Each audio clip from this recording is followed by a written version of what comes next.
esa discriminación,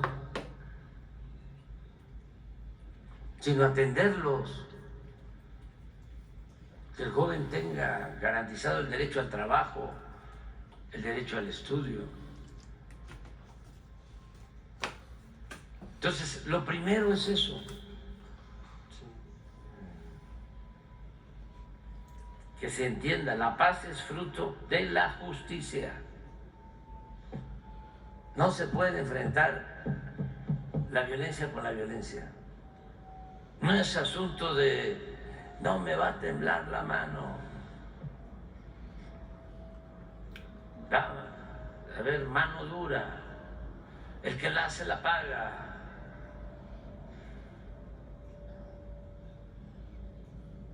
Y querer resolver todo con medidas coercitivas, con leyes más severas, con cárceles.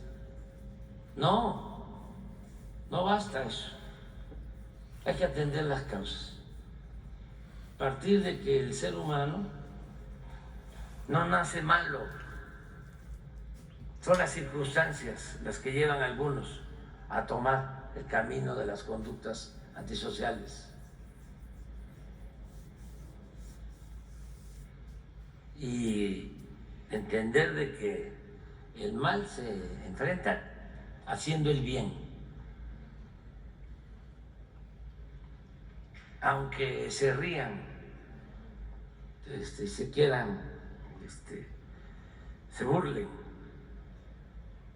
abrazos, no balazos.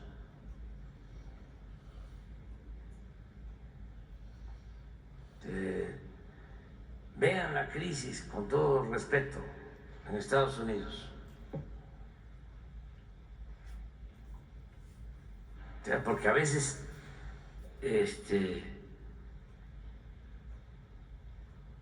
no reparamos en eso y somos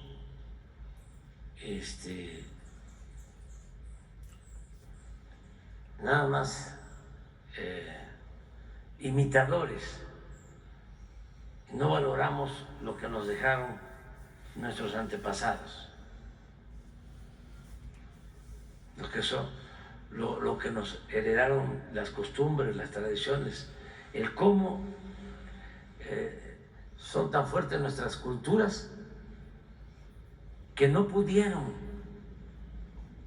por siglos de corrupción acabar con la honestidad de nuestro pueblo. Y vaya que predominó durante mucho tiempo esa idea de que el que no tranza no avanza y que había que triunfar a toda costa sin escrúpulos morales de ninguna índole. Y que, como decía un político de antes, la moral era un árbol que daba moras y que servía para pura nada, pues para nada. Es que cómo insistieron, y cuánto tienes, cuánto vales, como te ven, te tratan. Y el lujo barato.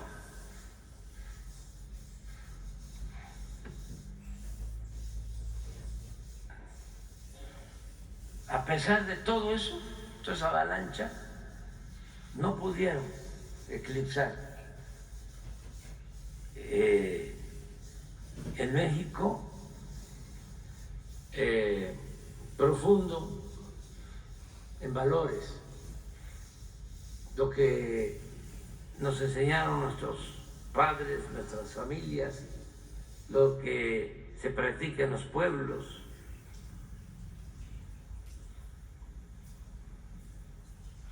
Al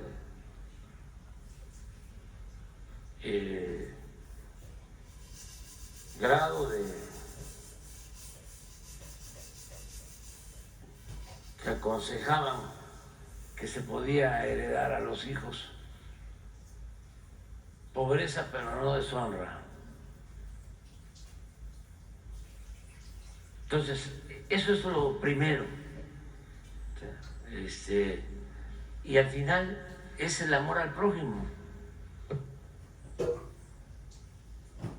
que es la esencia del humanismo. Desde antes de la era cristiana. Si lo que resulta una contradicción es que practiquemos una religión y que actuemos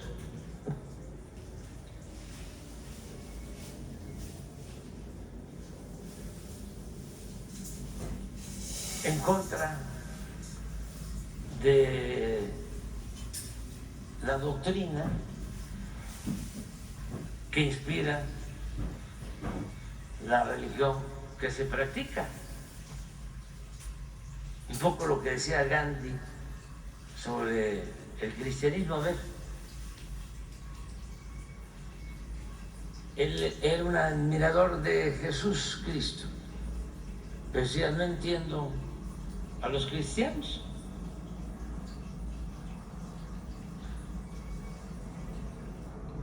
Porque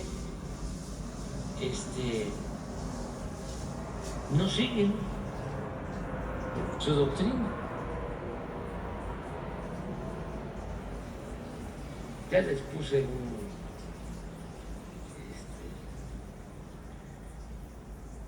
problema, ya les metí un problema. Es todo un desafío, pero es interesante. Entonces, lo primero es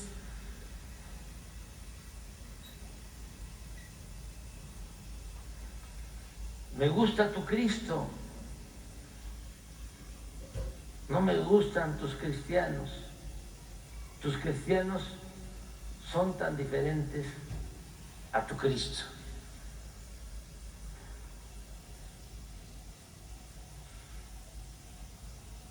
Está durita la frase, pero clara, ¿no? Entonces, ayudar y fortalecer valores. Eso es lo primero. Eso es. Lo segundo es que todos los mexicanos hagamos el compromiso de orientar mucho para que los jóvenes no consuman droga.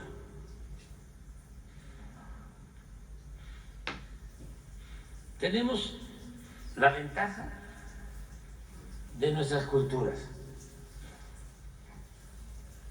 que nos ayudan mucho.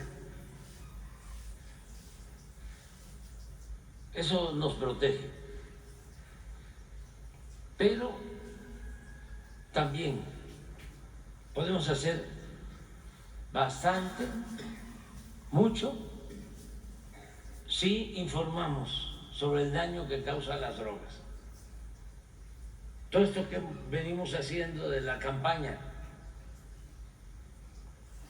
de que nada de que los capos del narcotráfico, ¿no?, viven muy bien y mansiones y todo lo de las series, Netflix, ¿cómo es que se dice?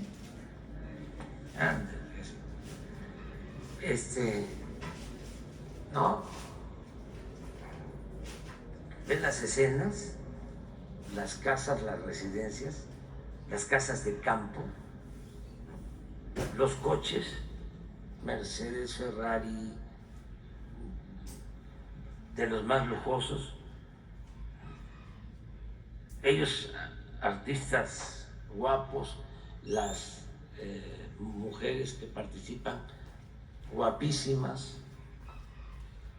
la ropa, las alhajas, además los desplantes de prepotencia. Háblenle al general de mi parte, Háblenle al gobernador, díganle al presidente.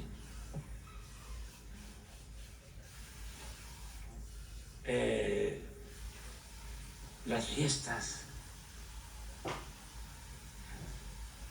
Entonces, muchos jóvenes pueden pensar, ese es el mundo que quiero. Pues ese mundo no existe. No existe. Los que se meten a esa actividad ilegal tienen que andar al salto de mata, a salto de mata.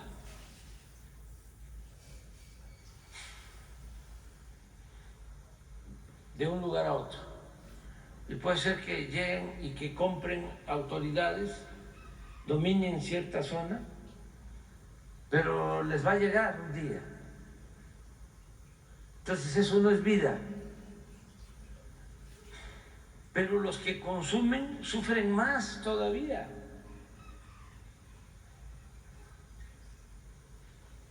A ver lo que no vemos en la radio, lo que no vemos en la televisión.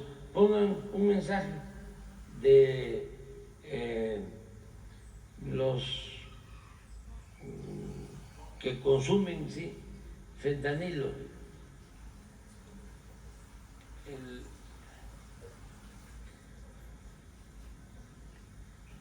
La realidad, o sea, el otro lado de la moneda. Comiendo marihuana principalmente. Eso es lo que tú planteaste, sí, pero se va avanzando. No, ¿cómo no? Es que no hay que darse por vencidos. Si por eso es importante el tema. Miren eso.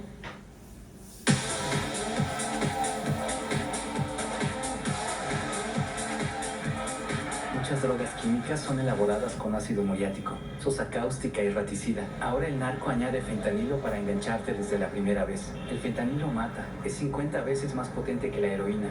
200 personas mueren al día por su consumo. No te arriesgues, no estás solo. Si necesitas ayuda, llama a la línea de la vida, 800-911-2000. A eso es a lo que te referías, ¿no? Bueno, esto hay que continuarlo. Vamos a presentar dentro de una semana o en 15 días lo que sucede en Guanajuato, porque ya tenemos hecho un estudio por la situación especial, preguntarnos cómo es posible que un estado que tiene buen crecimiento económico, que han llegado muchas inversiones, que tiene empleo, nada más que aquí subrayo, mal pagado, en maquilas, pero de todas maneras empleo. ¿Sí? ¿Cómo es posible que haya tantos homicidios? Más que en Jalisco, más que en Michoacán, más que en Sinaloa. Entonces, llegamos, parte de la conclusión es de que hay consumo, hay más consumo de droga. Consumo. Y esto lleva al narcomenudeo y a los enfrentamientos por los clientes. Pero entonces, ¿qué fue lo que pasó? ¿Por qué se volvió Guanajuato uno de los estados con más consumo? Porque una cosa es el narcotráfico y otros delitos, y otra cosa es el consumo. Un poco lo de Estados Unidos. ¿Cuál es la diferencia con nosotros? Nosotros tenemos porcentualmente, proporcionalmente, podemos tener más homicidios que ellos. Sí, nada más que ellos tienen muchísimo más fallecimientos por consumo que los que tenemos en México. Su problema de ellos es el consumo. Entonces, tenemos que atender eso, que no siga incrementándose el consumo. Y tenemos la ventaja, a diferencia, lo digo con todo respeto, de Estados Unidos, que nosotros no hemos perdido muchos de nuestros valores que nos dan la fortaleza como mexicanos. Por ejemplo, lo de la integración de las familias, ¿sí? La fraternidad que existe en el seno de la familia, ¿sí? La bondad de nuestro pueblo. O sea, no estamos tan dominados por el individualismo, por el egoísmo, por el consumismo, todo esto que se ha ido desarrollando en el mundo, ¿no?, como estilo de vida. México todavía, y es muy fuerte, por eso tenemos que reconocer la grandeza del México prehispánico, porque todos estos valores vienen de tiempo atrás, de siglos, de milenios. Los heredamos de grandes civilizaciones que florecieron en nuestro país, y esos valores se fueron transmitiendo de generación en generación y los tenemos presentes, y eso hay que cuidarlo y hablar con los jóvenes. Si ya tenemos esa ventaja, ¿sí?, a diferencia de otros países, es cosa nada más de seguir hablando del tema, orientando. Ustedes seguramente empezaron a escuchar hace 20, cuando mucho 30 años, de que a los narcotraficantes ya no les pagaban con dinero, con dólares, sino les pagaban en especie, con droga, para que abrieran mercado, para que se incrementara el consumo. Eso lleva en México 20, 30 años que empezamos a escuchar eso. Pues no tuvo el efecto que se pensaba, porque es muy fuerte nuestra tradición cultural. O sea, no es un pueblo el nuestro proclive a las drogas. Es parte de nuestras culturas el no optar por las drogas, y también tiene que ver con el cariño, tiene que ver con el amor que hay. Yo lamento y además respeto mucho, pero no estoy en nada de acuerdo eso de que se vea normal en Estados Unidos que los adolescentes tengan que irse de la casa. ¿Y a dónde van? Algunos sí, se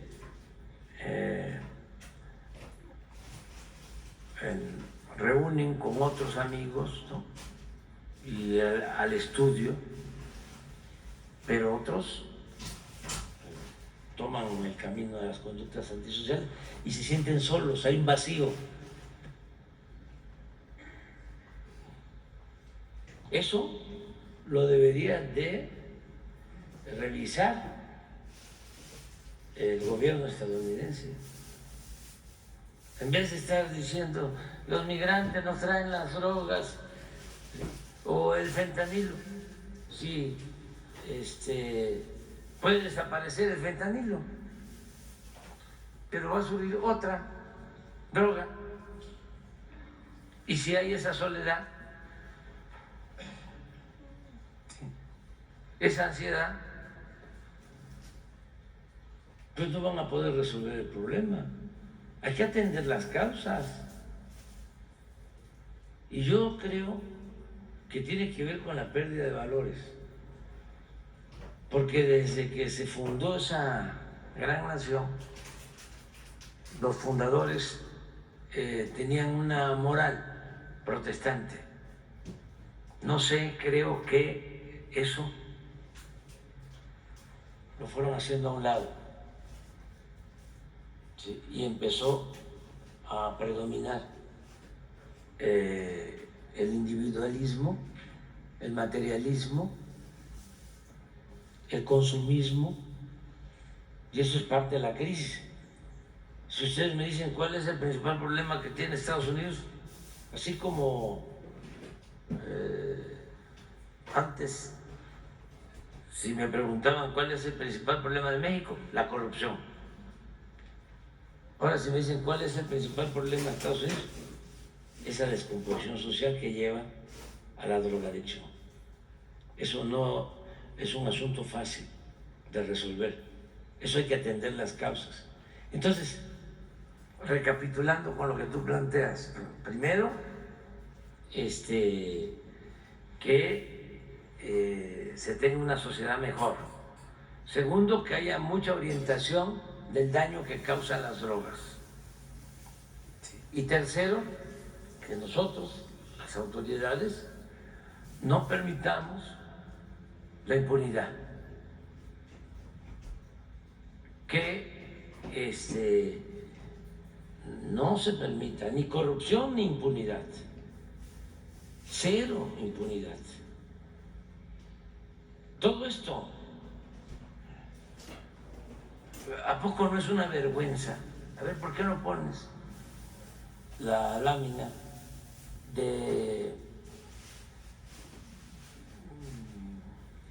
los que liberan los sábados? Es la lámina del sabadazo. Imagínense, esto es una vergüenza. ¿Cómo es posible que de lunes a jueves liberen a 58 y el fin de semana 192? ¿Cómo se explica eso?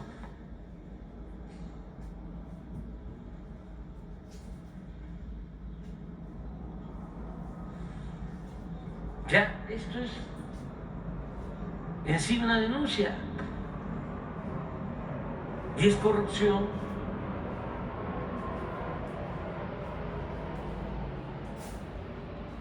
Y fíjense cómo ha venido cambiando afortunadamente 23 y 24. Porque estamos aquí hablando del tema. Pero antes era el mundo del anonimato. Todo era clandestino, no se sabía nada.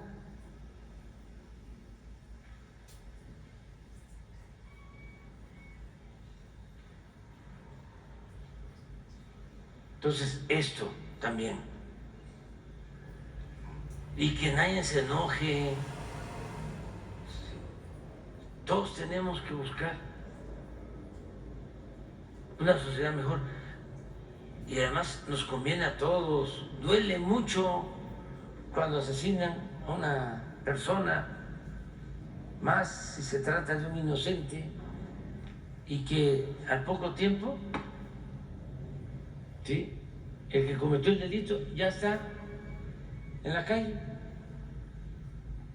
Inclusive a un elemento de la Marina, del Ejército, de la Guardia Nacional, a los policías que asesinen a policías de tránsito, desarmados, y que de repente un juez le dé la libertad. Y dicen, es que es plata o plomo. Entonces el juez, si está en esa circunstancia, que pida su cambio.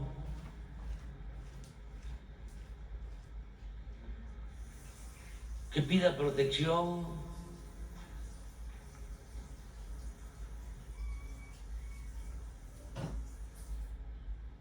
Que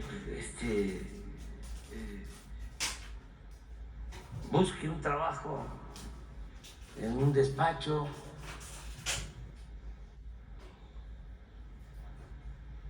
Pero que no se use eso como excusa, y que todos ayudemos, a lo menos denunciándolo, porque esto es lo que va a permitir, pues, que las cosas realmente cambien en nuestro país. Entonces, ¿por qué creció esto? ¿Por qué creció tanto la violencia? Porque había tolerancia, sobre todo impunidad y corrupción.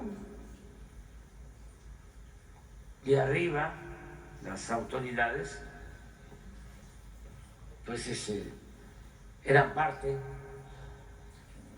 de la corrupción y desde luego cómplices de bandas. Y aquí estamos hablando, y la verdad, no estamos siendo equitativos. No quise usar la palabra justos. O no estamos actuando parejo. Pero esto que vemos de la delincuencia organizada tiene que ver, es lo mismo. Sí, es un retrato de lo que pasa con la delincuencia de cuello blanco, o lo que pasaba con la delincuencia de cuello blanco. Bueno, por cierto, hay un caso, pero hay muchos, donde los mismos, los jueces, lo que hablábamos de que hay 13 empresas que no pagan más de 100,000 millones de pesos a la hacienda pública porque están protegidos por jueces. 13, que significan más de 100,000 millones de pesos. ¿Cómo los protegen los jueces? ¿No tienes ahí la gráfica? Es interesante también, porque no vamos a estar hablando nada más de la delincuencia organizada y la de cuello blanco. Yo recuerdo que la revista Forbes, famosa, donde sale en la lista de los hombres más ricos del mundo, llegó a poner en el lugar 10 entre los 10 más ricos del mundo a Guzmán Loera. Y sí, muy atractivo, ¿no? Pero no, hablando en términos de béisbol, Guzmán Loera jugaba en el Pacífico, en AAA, no en Grandes Ligas.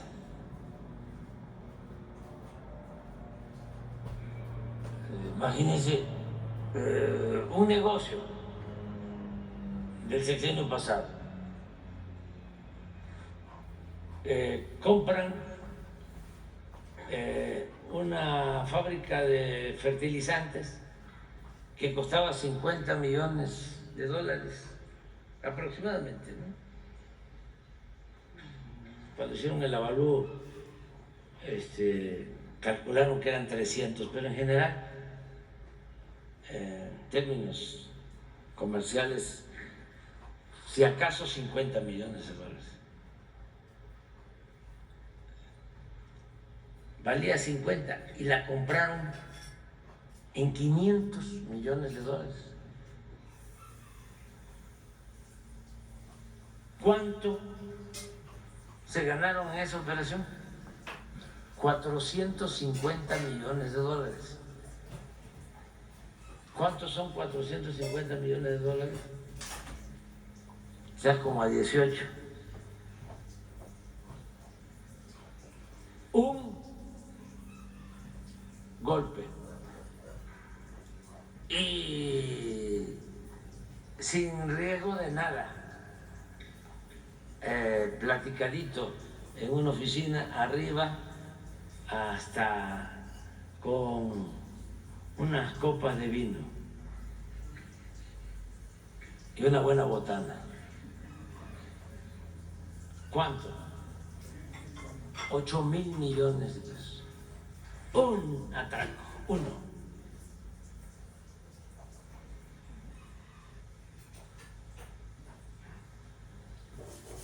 Pero ahí está. Pero fíjense cómo es el truco aquí.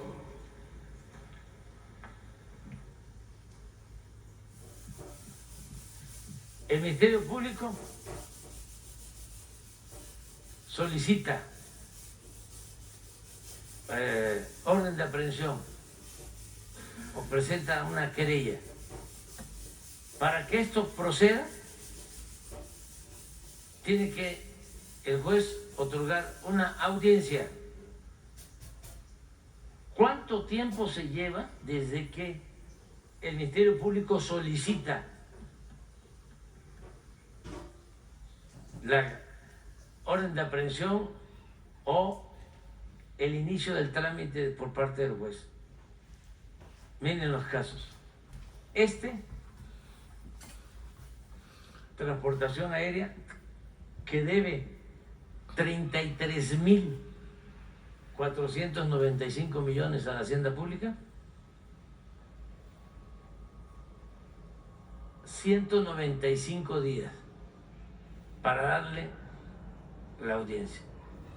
Pero hay uno, miren una chatarrera, 19,860 millones. Lleva como 2 años sin audiencia. El juez no. Es como el caso del ministro.